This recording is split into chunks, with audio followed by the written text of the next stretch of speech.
Hello दोस्तों, स्वागत है एक बार फिर से आपके अपने यूट्यूब चैनल किरण लर्नर्स अकेडमी में। पिछली वीडियो में हमने कवर किया था बीपीएससी ट्री 4.0 बिहार शिक्षक कक्षा 1 to 5 एग्जाम के लिए सामान्य अध्ययन का पार्ट नंबर 4। अब इस वीडियो में कवर करेंगे इसका सेट नंबर 8 का part number 5, question number 121 to 150 तक। और ये होता है लास्ट पार्ट। टोटल मतलब कि 5 पार्ट होते हैं हर सेट में। उसके बाद हम स्टार्ट करेंगे सेट नंबर 9। क्वेश्चन नंबर 121, हरे पौधे को प्रकाश संश्लेषण हेतु क्या नहीं चाहिए, ये आपको बताना है। CO2 कार्बन डाइऑक्साइड प्रकाश संश्लेषण के लिए दोस्तों आवश्यक है, ध्यान रखेंगे। सूर्य का प्रकाश प्रकाश संश्लेषण के लिए आवश्यक है।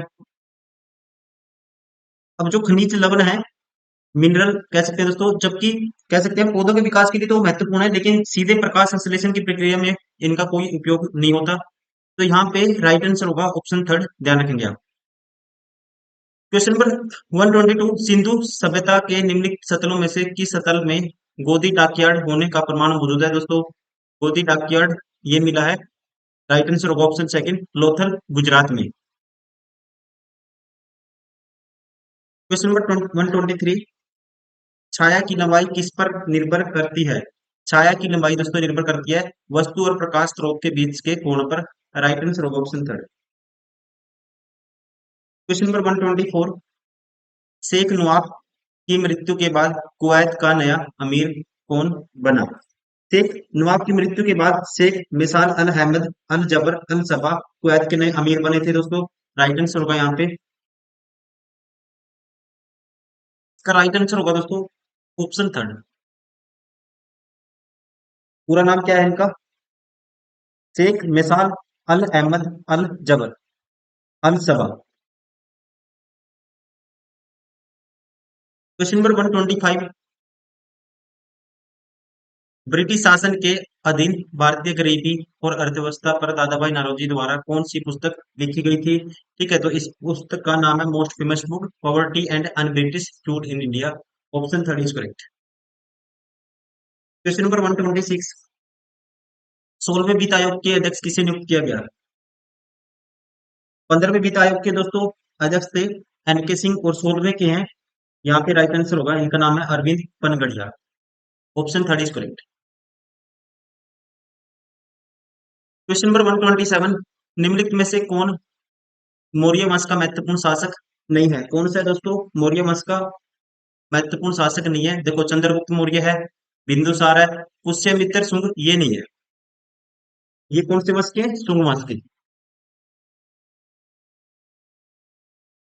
क्वेश्चन नंबर 128, वायुमंडल की कौन सी परत बड़े जेट विमानों के लिए आदर्श उड़ान परिस्थितियों के हालात प्रदान करती है। तो ये है दोस्तों स्ट्रेटोस्फियर, समताप मंडल। समताप मंडल का जो अक्षोभ सीमा है यह है 50 किलोमीटर की ऊंचाई तक विस्तार पाया जाता है इसका। और समताप मंडल में मौसमी हलचल नहीं होती। ठीक है, इसकी वजह से दोस्तों जेट विमानों के लिए आदर्श उड़ान परिस्थितियों के हालात, ठीक है, ये प्रदान करती है। Right answer option third. Question number 129, time magazine ने किसे सीईओ ऑफ द ईयर चुना। सीईओ ऑफ द ईयर यहाँ पे राइट आंसर होगा दोस्तों ऑप्शन थर्ड, सैम ऑल्टमैन। इनको सीईओ ऑफ द ईयर 2023 चुना गया था, और ये क्या है, ओपन एआई के chief executive officer. Question number 130, Bharat में पहली महिला राज्यपाल कौन बनी दोस्तों। भारत में पहली महिला राज्यपाल थी सरोजिनी नायडू। ठीक है, ध्यान रखेंगे, राइट आंसर होगा option second, Sarojini Naidu, Uttar Pradesh. Question number 131, Bharat के किस मार्ग से अपना राष्ट्रीय प्रतीक चुना है। भारत ने किस मार्ग से अपना जो राष्ट्रीय प्रतीक है वो चुना है। तो यहाँ पे राइट आंसर है दोस्तों सारनाथ से। ठीक है, कौन सा है, most famous question Sarnath. Option third is correct. Question number 132, Congress अपनी मृत्यु की ओर घड़ियों की सुइयों सुइयों की गिनती कर रही है।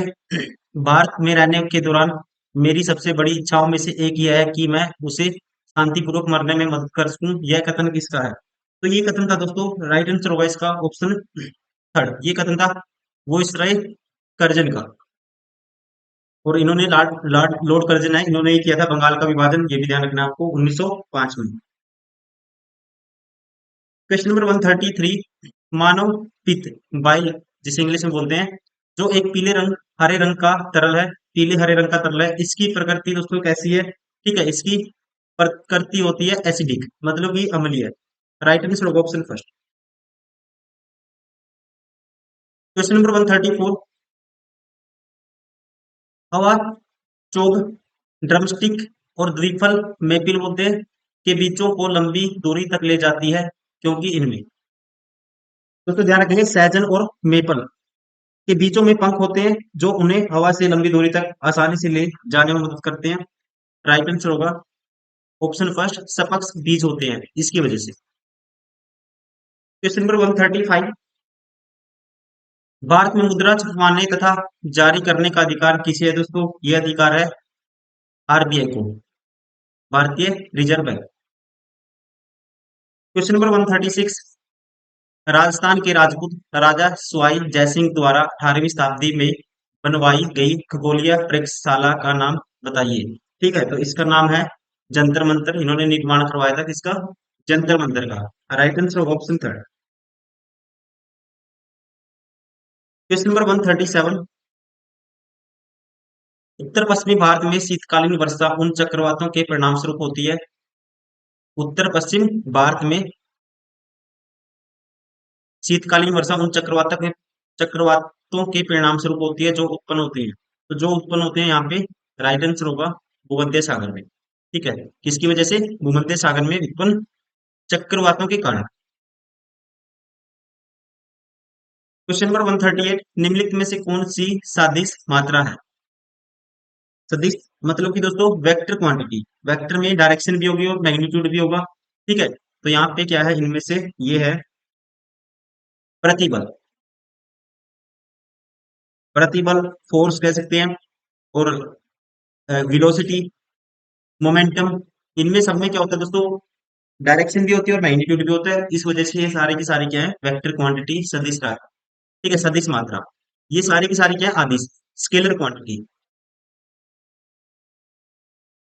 क्वेश्चन नंबर 139, न्यूटन के पहले सिद्धांत न्यूटन फर्स्ट लॉ को यह भी कहते हैं। फर्स्ट लॉ को दोस्तों कहते हैं जड़त्व का सिद्धांत, मतलब कि इंग्लिश में इसको बोलते हैं law of inertia. Question number 140, Chile सीरा साल्ट पीटर बोलते हैं जिसको, किसका सामान्य नाम है? साल्ट पीटर है दोस्तों सामान्य नाम सोडियम नाइट्रेट का। यहाँ पे राइट आंसर होगा ऑप्शन फर्स्ट,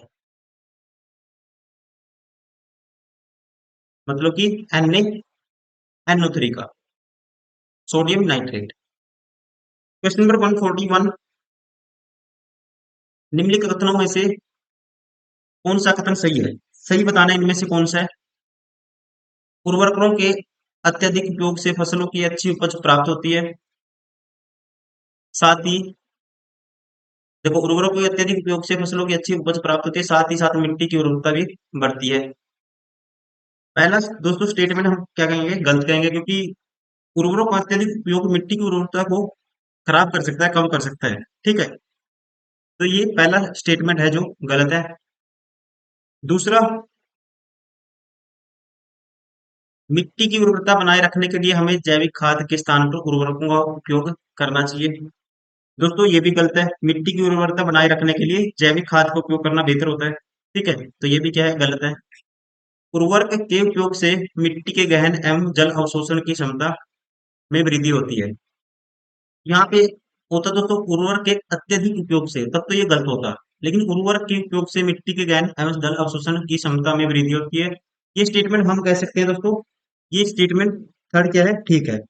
ठीक है ना, मिट्टी में खाद डालने से मिट्टी की उर्वरता बढ़ाने के साथ साथ मिट्टी की संरचना में सुधार करने में मदद मिलती है, और बेहतर मिट्टी की संरचना अधिक पानी बनाए रखती है, जिससे मिट्टी की जल धारण क्षमता में वृद्धि होती है। यहाँ पे ये ठीक है, option third is correct. Question number 142,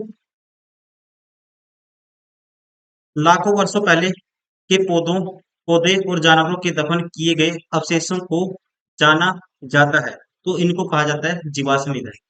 right answer option C. Question number 143, Konark के प्रसिद्ध सूर्य मंदिर का निर्माण किसने करवाया था दोस्तों? इसका निर्माण करवाया था, यहाँ पे राइट आंसर होगा ऑप्शन थर्ड, नरसिम्हा ने। ठीक है, और ये कहाँ पे है? उड़ीसा में।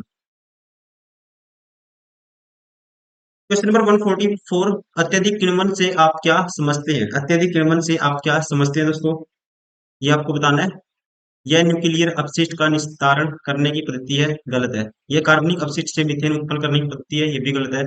यह अपशिष्ट जल में ईंधन के रूप में हाइड्रोजन उत्पन्न करने की पद्धति है। ये स्टेटमेंट अपने आप में करेक्ट है। ठीक है, ध्यान रखेंगे, अत्यधिक किण्वन से अपशिष्ट जल से ईंधन के रूप में हाइड्रोजन को उत्पन्न किया जाता है। राइट आंसर होगा option third. Question number 145, penicillin के जैव प्रतिरोधी गुण धर्मों की खोज की गई, तो यहाँ पे दोस्तों ये की थी, राइट आंसर होगा ऑप्शन थर्ड, अलेक्जेंडर फ्लेमिंग ने। ये क्वेश्चन बहुत बारी आता है, पेनिसिलिन की खोज किसने की थी? तो ध्यान रखना आपको, किसने की थी? अलेक्जेंडर फ्लेमिंग ने। क्वेश्चन नंबर 146, निम्नलिखित में से कौन सी प्रजाति खतरे में नहीं है दोस्तों? कौन सी प्रजाति जो खतरे में नहीं है, ये आपको बताना है। भारतीय गिद्ध दोस्तों खतरे में है। साइबेरियन सारस भी खतरे में है, माना जा रहा है। भारतीय तोता ये खतरे में नहीं है। राइट आंसर होगा ऑप्शन थर्ड। जो प्रजाति दोस्तों कह सकते हैं विलुप्त हो जाती है, ठीक है, जो प्रजाति क्या होती है, मानव के हस्तक्षेप से विलुप्त हो जाती है एक टाइम के बाद, वो खतरे में, उनको बोला जाता है वो खतरे में है। ठीक है, भारतीय तोता अभी विलुप्त होने की कगार में नहीं है, इसलिए ये खतरे में नहीं है। राइट आंसर होगा ऑप्शन थर्ड। क्वेश्चन नंबर 147, निम्नलिखित में से कौन सा युग्म सही है? विटामिन ई प्रजनन, विटामिन बी रिकेटस दोस्तों देखो, ये तो 100% आपको पता होगा, गलत है। विटामिन सी रतौंधी, ये भी गलत है दोस्तों। रतौंधी किसकी वजह से होता है? विटामिन ए की कमी से। सी से स्कर्वी। और विटामिन ई दोस्तों प्रजनन में हेल्प करता है, ठीक है, ये ठीक है। राइट आंसर होगा ऑप्शन फर्स्ट।